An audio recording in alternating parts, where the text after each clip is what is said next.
De las cenizas de la Primera Guerra Mundial, Adolf Hitler intentó construir un nuevo siniestro orden mundial dirigido por los así llamados, una raza de superhombres arios que extendieron un reinado de terror como nunca jamás el mundo había conocido.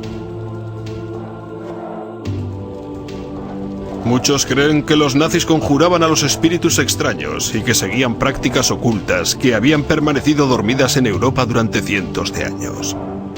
Ahora bien, hay documentos que prueban que sus creencias estaban basadas en una perversión de las antiguas tradiciones paganas, un dar la vuelta de las batallas míticas entre las fuerzas de la luz y la oscuridad, y un viaje terrorífico a un mundo gobernado por místicos, locos y asesinos.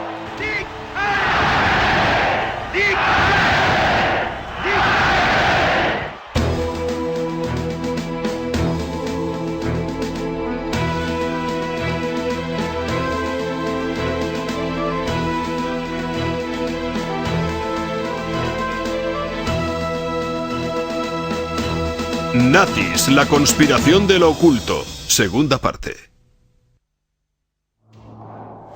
Wewelsberg es construido en forma de triángulo con 3 torres en las esquinas. En torno a su diseño básico, Himmler tenía planes de construir una gran colonia. La ciudad sería demolida y limpiada, y se iban a construir enormes espacios con huecos separados, barricadas, más torres y un telón circular de muros que cubrirían una gran zona, creando algo no menos que una especie de Vaticano de la SS.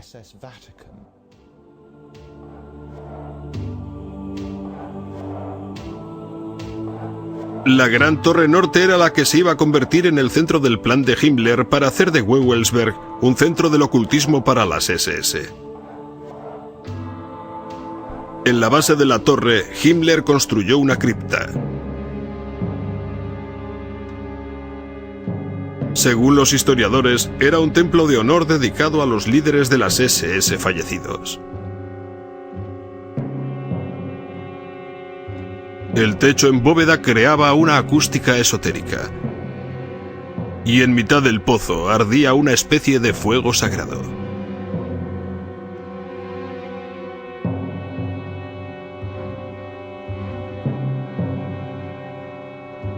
A lo largo de los bordes de la cripta había 12 pedestales que estaban destinados a contener las urnas con las cenizas de los generales fallecidos.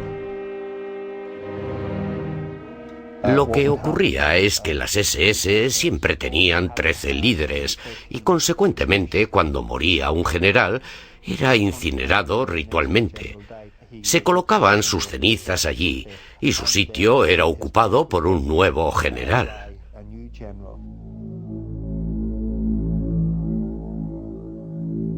En la leyenda, el rey Arturo reunió a los 12 caballeros más nobles en una gran sala. Según la versión de Himmler, él creó la sala de los supremos jefes de las SS, en una sala encima de la cripta. Allí se reunía con los 12 oficiales de las SS de más alto rango. Una enorme rueda en forma de sol adornaba el suelo.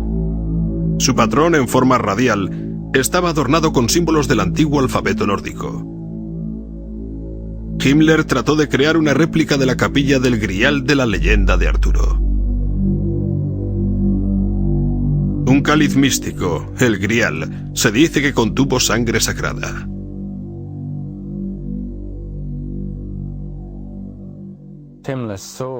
Himmler veía en el Grial un objeto de inmenso poder esotérico y oculto. Creía que si él poseía ese objeto físico, la guerra sería ganada con total facilidad. Para Himmler, la sangre sagrada de la leyenda del Grial era pura sangre aria. Él creía que poseía poderes mágicos. Su consejero más próximo en la tradición del Grial fue el arqueólogo Otto Rahn. También obsesionado con la leyenda del Grial, Rahn creía que estaba escondido en una cueva en el sur de Francia. Himmler fue llevado por Rahn a las ciencias del oculto en su búsqueda del Grial. Una vez dentro del círculo íntimo de Himmler en Wewelsberg, Rand siguió con su búsqueda del Santo Grial, solo que entonces como un caballero del partido nazi. Himmler subvencionó personalmente las expediciones de Rand, algunas de las cuales se centraron en la zona próxima a Montsegur, Francia. Allí había estado erigido el emplazamiento de una gran fortaleza de los cátars, la secta herética acusada de la adoración al demonio y aniquilada por la Iglesia en el siglo XIII.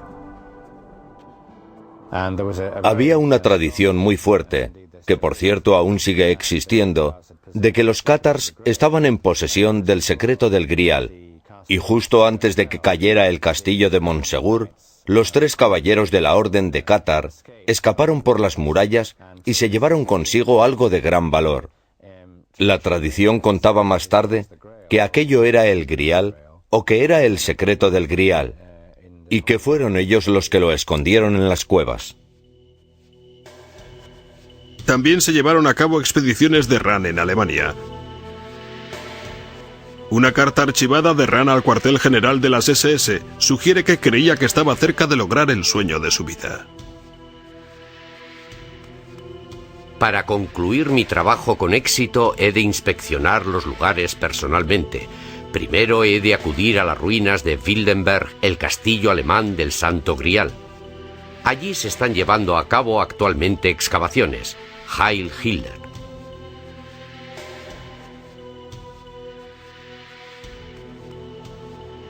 Pero Rand nunca pudo hacerse con el premio, con el cáliz sagrado. En 1939, misteriosamente dimitió de las SS. Muchos son los que creen que Himmler dio órdenes para que liquidaran a Rand una vez que quedó claro que había fracasado en su búsqueda del Grial. 2 meses más tarde fue encontrado muerto en los Alpes austríacos. La causa de su muerte sigue sin esclarecerse.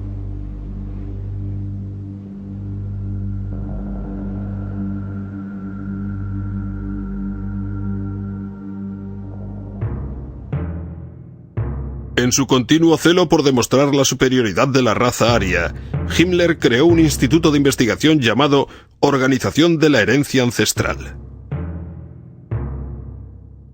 Además de llevar a cabo experimentos en los seres humanos y de comprobar linajes de sangre para asegurar la pureza de la raza, la misión de la organización fue lograr resurgir y reinterpretar las prácticas del oculto, de los mitos germánicos antiguos y de las tradiciones paganas.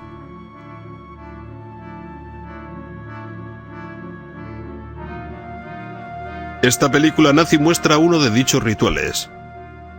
Unas jóvenes danzan alrededor del símbolo pagano de la guerra y del orden divino. Para controlar todo el conocimiento del oculto, Himmler confiscó las bibliotecas y objetos de todas las sociedades del oculto que no estaban asociadas a él.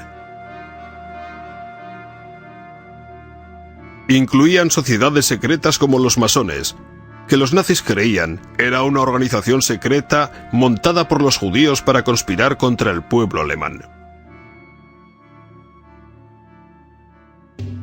Mientras Himmler suprimió a algunos ocultistas, hizo progresar la carrera de otros, como por ejemplo la de Karl Marie Gilligut.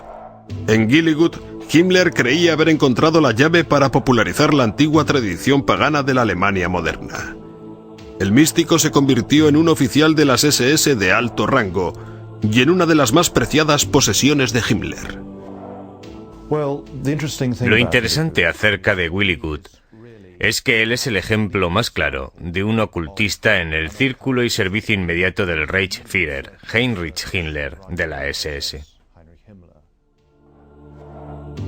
Gilligut creía que era un descendiente directo del dios nórdico Thor. Copias de sus documentos encontrados en la ficha personal de Himmler revelan que Gilligut creía que poseía poderes extrasensoriales.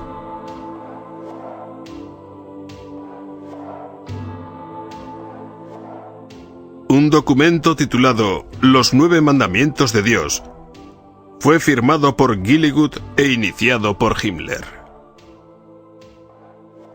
escritos tanto en alemán moderno como en el alfabeto rúnico, sugieren que Gilligut pensaba que estaba utilizando sus poderes para descubrir los antiguos ritos y rituales del pasado pagano de Alemania. Según las leyendas nórdicas, el alfabeto rúnico utilizado por Gilligut fue dado a la humanidad por Odín, el supremo dios de la mitología nórdica. Dicho alfabeto sagrado fue su don a la humanidad. La runa se derivaba probablemente de una mezcla de los signos antiguos que fueron labrados en piedra en los tiempos antes de que apareciera la escritura. Dichos alfabetos tenían su significado, cada letra tenía su significado. La runa Agal era una protección del que la llevaba contra sus enemigos.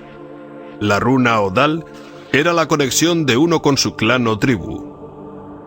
La runa Tyr era la victoria y el orden mundial.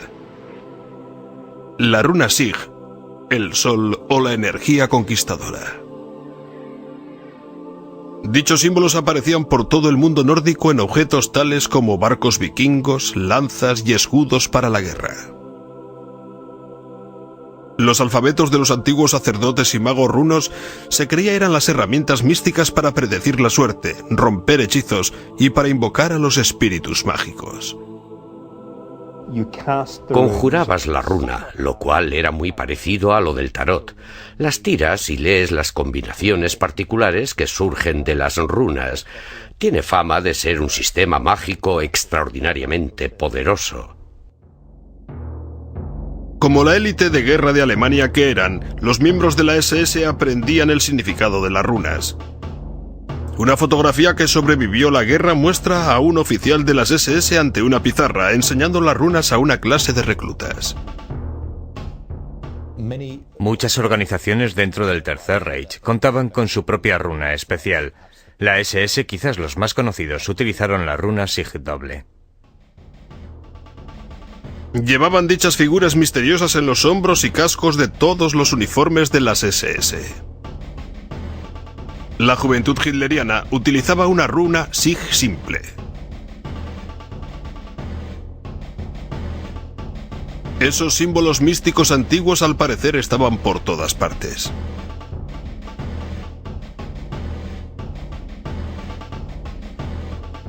Servían para recordar constantemente a los alemanes su pasado pagano. Una vez que el recluta había pasado su periodo de instrucción y había prestado el juramento, si era oficial, se le entregaba la daga, que era una especie de cuchillo de caza con un mango negro, con las runas de la SS en él, la esvástica, una corona de laurel y el águila alemana, todo ello de un valor muy preciado. Grabadas sobre la daga estaban las palabras: "Mi honor se llama confianza". Los miembros de la SS recibían la daga en una ceremonia muy solemne. Todos los miembros de la SS llevaban el anillo con el sello, pero en aquel círculo cerrado, la élite de la élite, Himmler era el que personalmente llevaba el anillo con la calavera. Un antiguo oficial de alto rango de las SS, Wilhelm Hotel, aún recuerda el día de la ceremonia. El anillo tenía grabado tu nombre.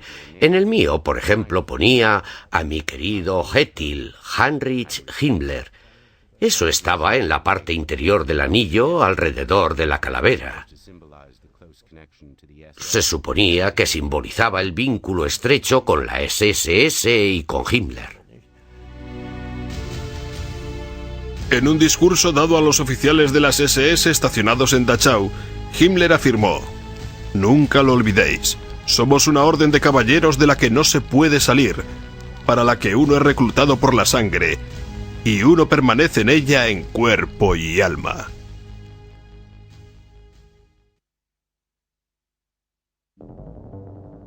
Tomando elementos del pasado pagano alemán y de su propia educación católica, Himmler invadió con ritos familiares a las SS desde el primer momento de su aparición. Tenemos una foto en la que se ve una especie de tablero con un santuario nazi o hitleriano, con el fin de bautizar a los niños. Un altar de la SS y en vez de un crucifijo una foto de Hitler. El bebé era presentado, si se quiere expresarlo así, a la comunidad de los guerreros germánicos a través de dicho tablero.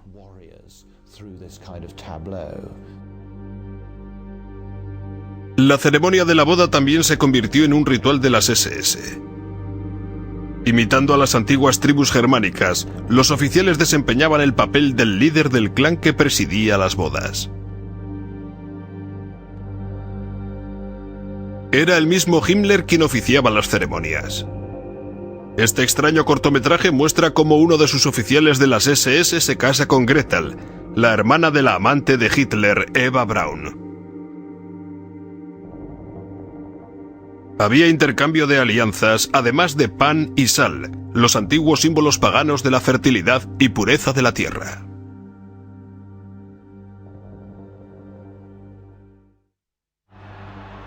El año nazi estaba señalado con celebraciones tomadas del antiguo calendario germánico. El Festival de Mayo, inicialmente aceptado como la celebración de la fertilidad, se transformó en un espectáculo de nacionalismo y de la fuerza militar.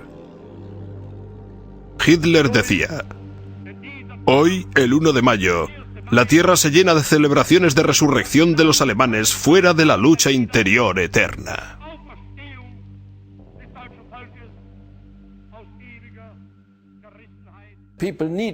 La gente necesitaba festivales para señalar el año, e intentaron sustituir los festivales cristianos por los festivales paganos. Empezaron a añadir festivales que los paganos habían celebrado. El solsticio de verano, el solsticio de invierno, todos los festivales, sí, todos hechos a su imagen y semejanza.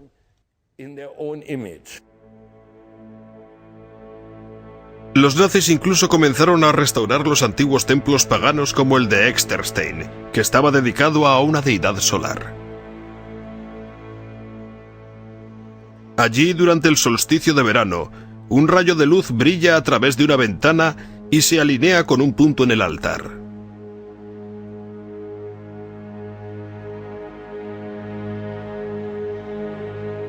Aunque Exterstein fue considerado un lugar santo por las tribus germánicas, estaba muy lejos de ser único entre los templos antiguos en tener en cuenta los movimientos del sol. Sin embargo, Himmler estaba convencido de que aquello era una prueba del intelecto superior de los sacerdotes germánicos de la prehistoria. En la Alemania nazi, el Festival del Solsticio de Verano se convertiría en un rito fascista. Tradicionalmente, los festivales del solsticio de verano eran una celebración llena de vida y de los poderes del sol.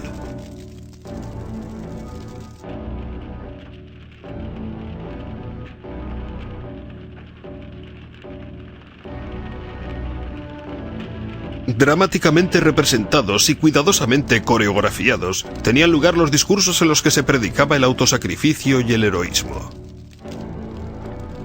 En este ritual en concreto, el ministro de propaganda Goebbels fue el encargado de dar el discurso.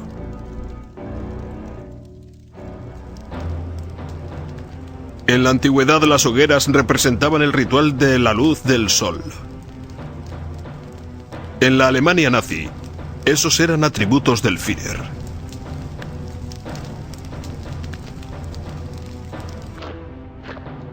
En el más importante de dichos rituales, las tropas portando teas encendidas formaban símbolos en la oscuridad de la noche.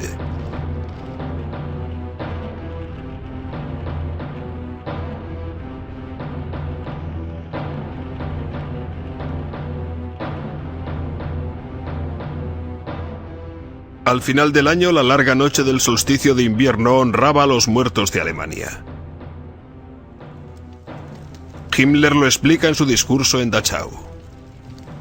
El solsticio de invierno no solo es el final del año, sino que también es el festival en el que se piensa en los antepasados y en el pasado, en el que se ve claro que el individuo no es nada, un átomo que es barrido en cualquier momento, mientras es vinculado a la cadena eterna de su linaje por una auténtica humildad.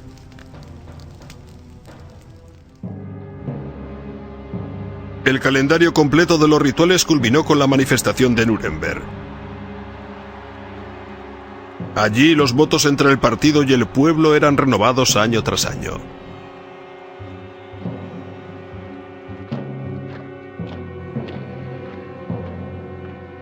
se reunían decenas de miles de nazis uniformados.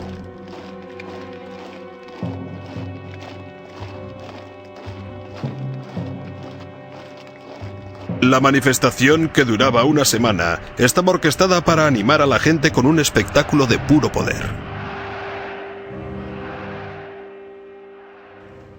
Todas las religiones tienen su ritual y los nazis tenían su ritual. Sus rituales en masa.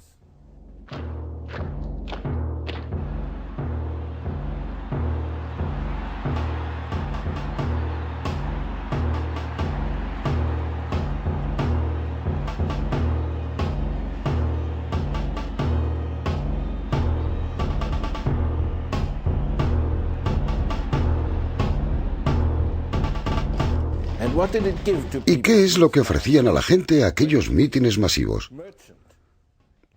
Cuando el tendero sale de su tienda vacía y se suma a la multitud en acción, se siente uno de ellos y es feliz. Está con los demás y es feliz. Ha olvidado su soledad. Oh, era estupendo ir a una manifestación.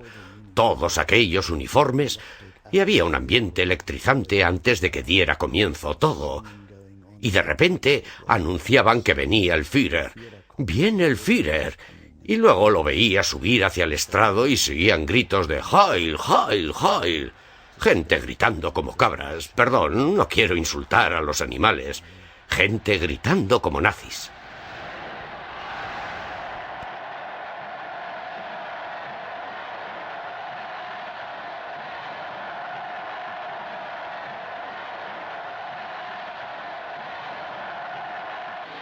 A medida que la locura nazi se iba apoderando de Alemania, Hitler dejó claro qué es lo que esperaba de la nación.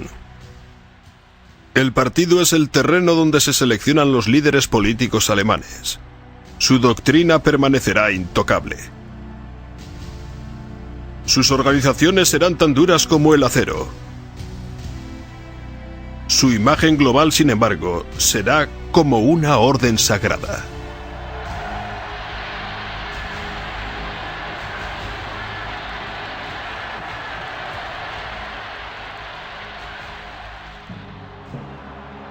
Las manifestaciones nazis en masa fueron cuidadosamente orquestadas para crear una tremenda epifanía emocional que evocara el fervor religioso.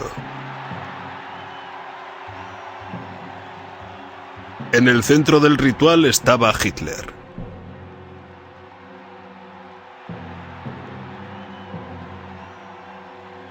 Todo estaba pensado para que Hitler pareciera la divinidad.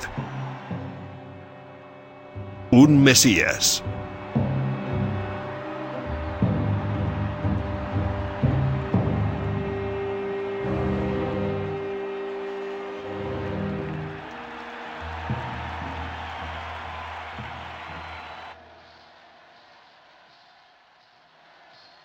Tras ganarse indiscutiblemente el apoyo del pueblo alemán, Hitler estaba preparado para dominar el mundo.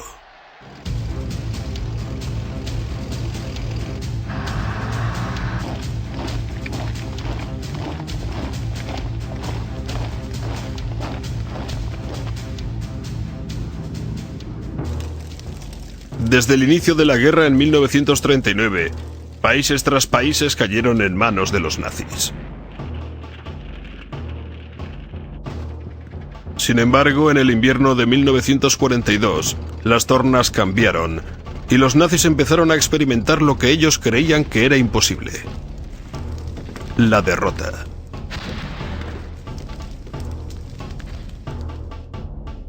A medida que el esfuerzo en la guerra fue haciéndose cada vez más desesperado, expandieron el uso de las ciencias ocultas como la investigación y los rituales, hasta ser la base para tomar decisiones militares. Algunos miembros del mando naval alemán se llegaron a convencer de que los aliados estaban ya empleando fuerzas místicas para ganar la guerra a Alemania.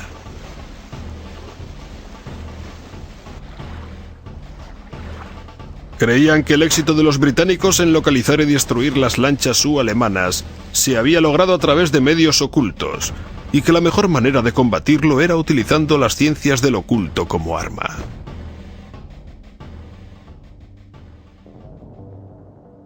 Ello condujo a Himmler a establecer un instituto del máximo secreto dedicado a la práctica oculta del péndulo zahorí. En mapas del Atlántico Norte, los clarividentes sujetaban un objeto suspendido de una cuerda, intentando localizar los convoys de los aliados.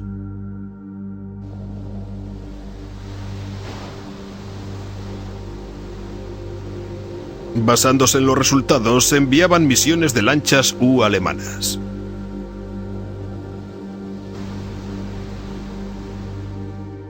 En esta carta escrita por Himmler, fechada el 12 de enero de 1943, se refiere a una investigación zahorí y su práctica en la que había progresado mucho aquel año.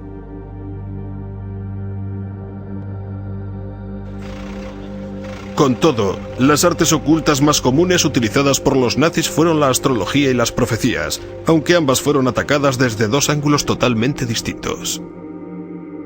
Hess y Himmler estaban totalmente convencidos del poder de las ciencias ocultas y las utilizaron para tomar decisiones políticas. Pero Joseph Goebbels, jefe del Ministerio de Propaganda, quería utilizar los poderes ocultos solo con vistas a fines propagandísticos, para manipular al pueblo y minar la moral aliada.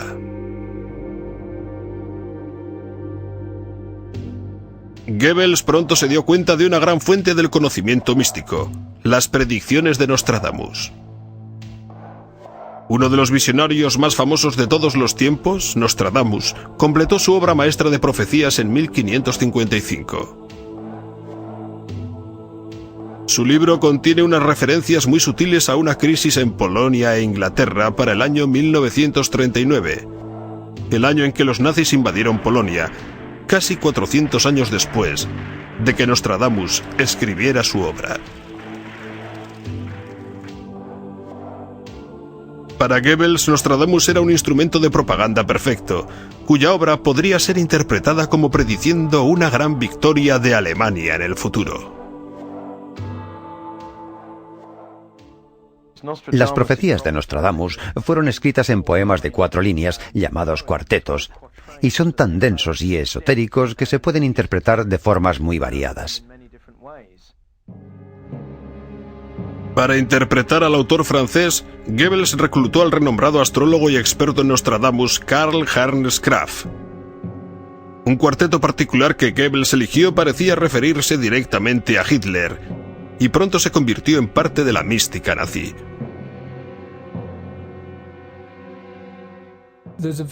Existe un famoso cuarteto en el que aparece la palabra Hister, la cual, cada vez que se citaba, quería referirse a Hitler. El diario de Goebbels expresa su emoción cuando Berndt, un miembro de su personal, empezó a formular un plan para utilizar la profecía. 19 de mayo de 1942.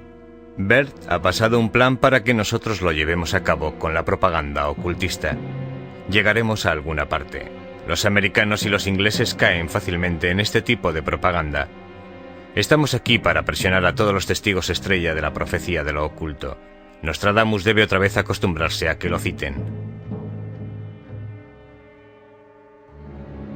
La creación para crear falsas profecías y misticismo fraudulento para influenciar al enemigo se empezó a llamar propaganda negra.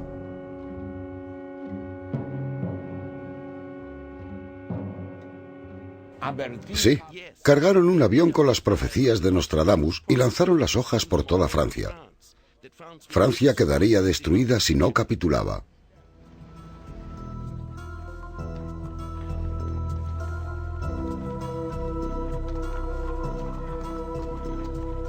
El servicio de espionaje británico descubrió el engaño, y reconociendo el potencial de ese tipo de propaganda, empezó a desarrollar su propia campaña de Nostradamus. Los británicos se cebaron en particular en una. Ellos sacaron un libro de 50 profecías falsas de Nostradamus que predecían la victoria británica en la guerra. De igual manera que los alemanes habían inundado Francia con falsas profecías de Nostradamus, los aliados introdujeron su propia propaganda negra en Alemania. La campaña de propaganda negra en Inglaterra pronto adquirió un nuevo giro con la llegada del judío húngaro emigrado y astrólogo Louis de Boll.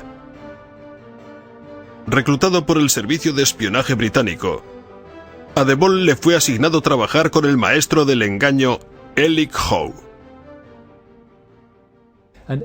La gran habilidad de Elic era la falsificación. Falsificaba documentos, revistas y cuartetos de Nostradamus.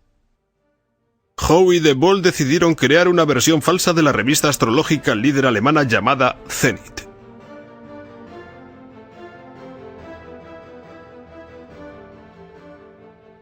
Sacaron 2 revistas en 1943. En ellas hacían pronósticos para minar la moral alemana. Sin embargo, la falsa Zenit británica contenía un error de bulto. Erróneamente habían titulado la revista como Der Zenit en vez de su título verdadero, Zenit. La astrología y el espionaje iban a chocar de nuevo en lo que sigue siendo considerado como el incidente más raro de la Segunda Guerra Mundial. Cuando Rudolf Hess, el Subführer, por así decirlo, y uno de los amigos y consejeros más importantes de Hitler, realizó él solo un vuelo a Escocia. La idea de Hess de hacer un viaje empezó con la creencia de que los británicos, una raza nórdica, mostrarían sus simpatías hacia la causa aria, e incluso podrían llegar a ser persuadidos de unirse a los alemanes si es que Churchill era derrocado. Uno de los mentores de Hess, Karl Haushofer, reforzó la idea de Hess contándole un sueño que había tenido.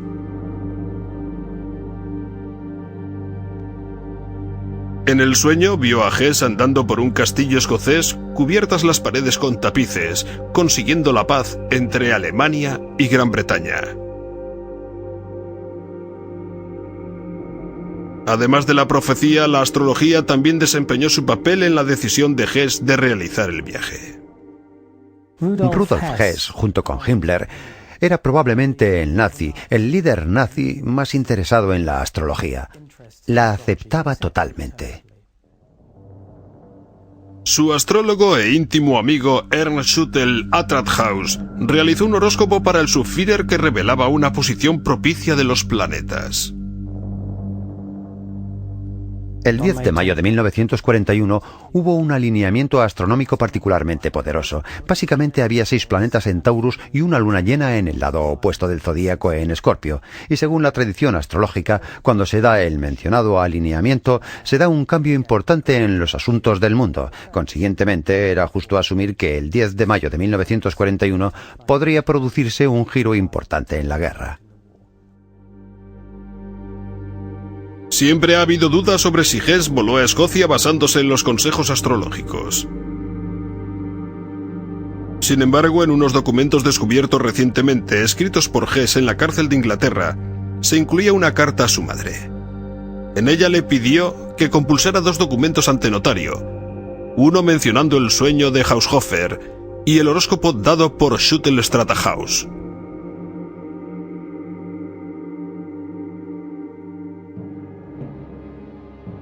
Antes de que Hess realizara el vuelo, algunos piensan que estuvo hablando con el Führer. 6 días antes de que mi padre volara, el Führer y mi padre estuvieron hablando durante 4 horas. Nadie sabe de lo que hablaron. Solo se sabe que acabadas las 4 horas, mi padre y Hitler salieron de la sala, y Hitler puso su brazo sobre el hombro de mi padre y dijo: «Hess siempre ha sido y aún sigue siendo un tío muy cabezón». Fue una despedida muy amistosa.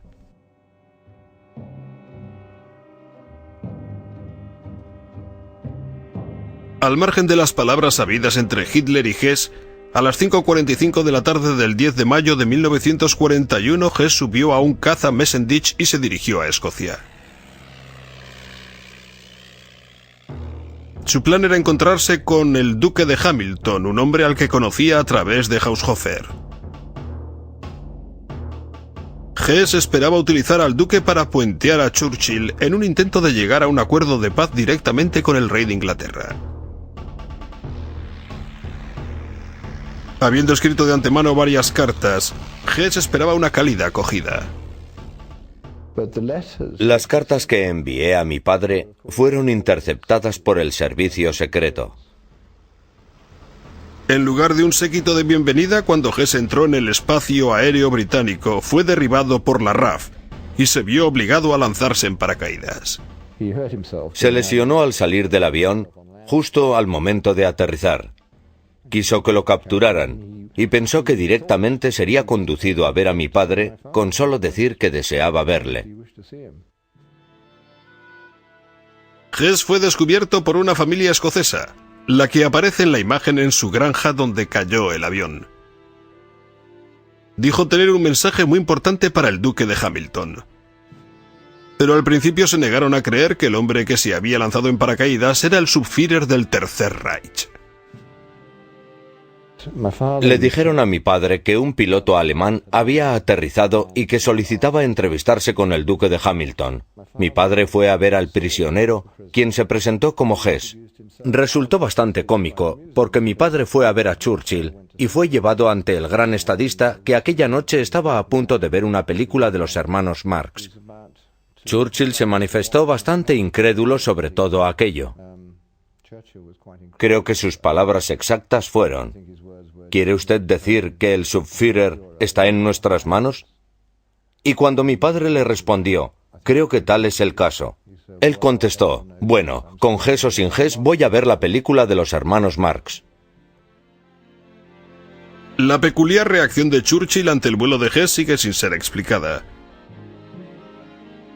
Gran cantidad de los extraños acontecimientos sucedidos en mayo de 1941 todavía siguen sin estar desclasificados en los archivos de guerra británicos. La reacción del Führer sigue siendo igualmente sorprendente. Bueno, la reacción de Hitler ante el vuelo de Hess fue una de sus mejores actuaciones como actor. Hizo una tremenda actuación, manifestando sorpresa, shock, horror y todo lo demás. En cuanto fue evidente que la misión de Hess había fracasado, entonces salió toda la propaganda en tromba diciendo que Hess era un lunático, que lo había hecho por su cuenta y que, ya sabes, era alguien al que le faltaba algún tornillo. Hitler culpó de todo el asunto de Hess al consejo de sus astrólogos. Como respuesta al incidente, el Ministerio de Propaganda nazi promulgó un edicto llamado la Acción Hess, prohibiendo la práctica en público de las ciencias ocultas, incluida la astrología. El resultado fue un amarrar a todas las actividades de los astrólogos, quienes acabaron todos en la Acción Hess un mes después del vuelo de Hess. Arrestaron a todos los astrólogos prominentes que conocían y se los llevaron para interrogarlos.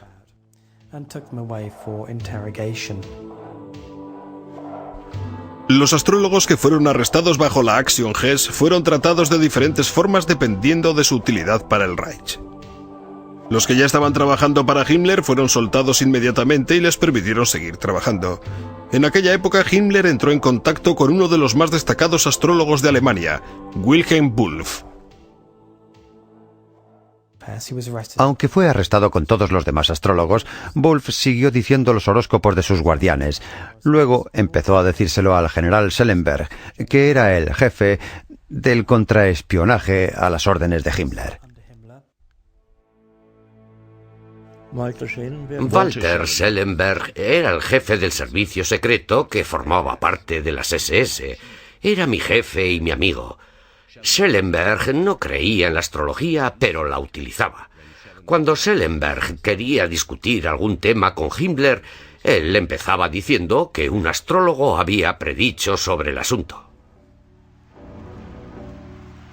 En 1943, Wulff predijo que Hitler sobreviviría a un gran peligro el 20 de julio de 1944 y que caería en noviembre del 44 y moriría de un modo inesperado antes del 7 de mayo del 45.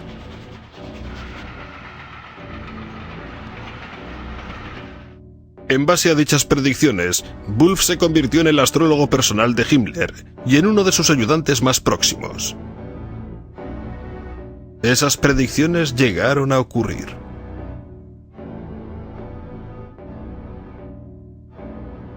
En un interrogatorio después de la guerra realizado por los aliados, Schellenberg admitió haber utilizado a Wulff para conseguir trepar. Creía que la influencia de Wulff tenía un enorme peso en Himmler.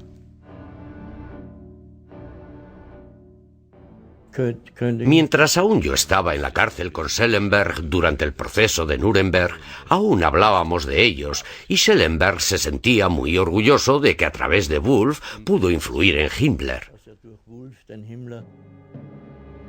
Según el interrogatorio de Schellenberg, durante las últimas semanas de la guerra, Himmler se obsesionó con la astrología de un golpe de Estado, cuando las estrellas sugirieron que él podría derrocar con éxito al Führer. Era a finales de abril de 1945, cuando las tropas soviéticas estaban ya rodeando Berlín, entraban en los suburbios de Berlín, de modo que la guerra estaba prácticamente perdida. Himmler recordó una conversación que previamente había mantenido con Wulff, en la que éste le dijo que parecía que el desastre para Alemania llegaría en 1945. Al leer la carta astral de Hitler, Wulff vio la disposición de los astros que indicaban una caída.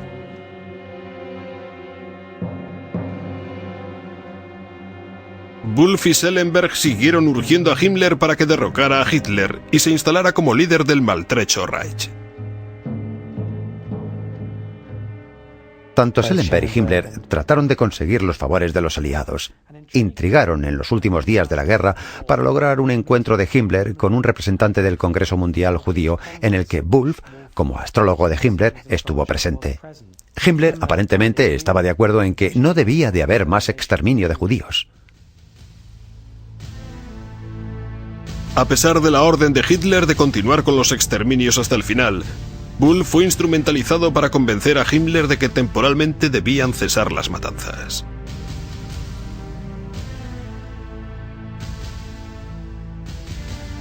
Al dar ese paso parecía que Himmler estaba preparado para perpetrar su golpe de Estado. Pero en el último momento, sus miedos y su lealtad al Führer le impidieron hacerse con el poder.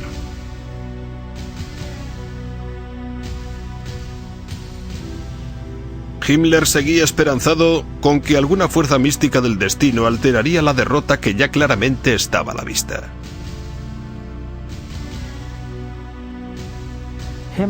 Himmler también estaba muy interesado en el paralelismo histórico entre la situación de la mitad de los años 40 y los períodos históricos precedentes.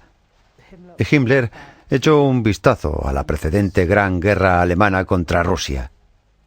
La Guerra de los 7 años entre Federico el Grande de Prusia y los rusos. Se dice que la suerte cambió cuando murió Elizabeth, la zarina rusa. Y Himmler lo interpretó como una señal de que la historia volvía a repetirse y de que Alemania se iba a salvar.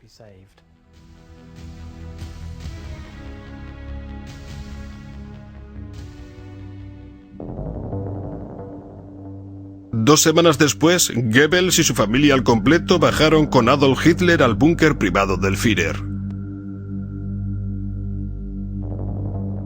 El 30 de abril, Adolf Hitler y su prometida Eva Braun se suicidaron.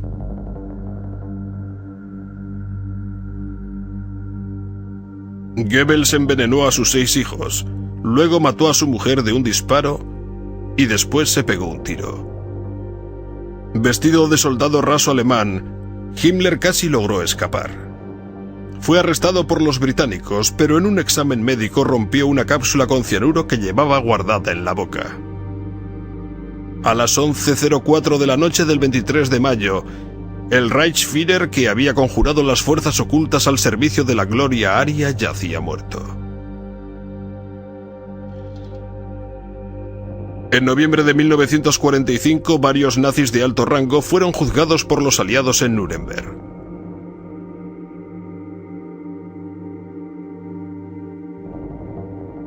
Rudolf Hess fue condenado a cadena perpetua. Murió en la cárcel con 93 años. El ocultista Alfred Rosenberg fue encontrado culpable de crímenes contra la humanidad y fue colgado en octubre de 1946. El Tercer Reich, que iba a haber durado más de 1000 años, acabó después de 12.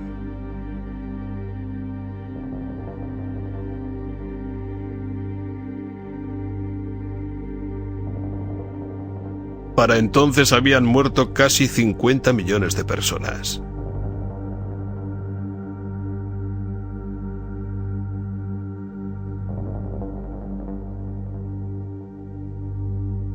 Irónicamente, entre los muertos estaba la primera generación de la raza aria de Hitler, aquella que iba a engendrar las sucesivas generaciones de los superhombres arios.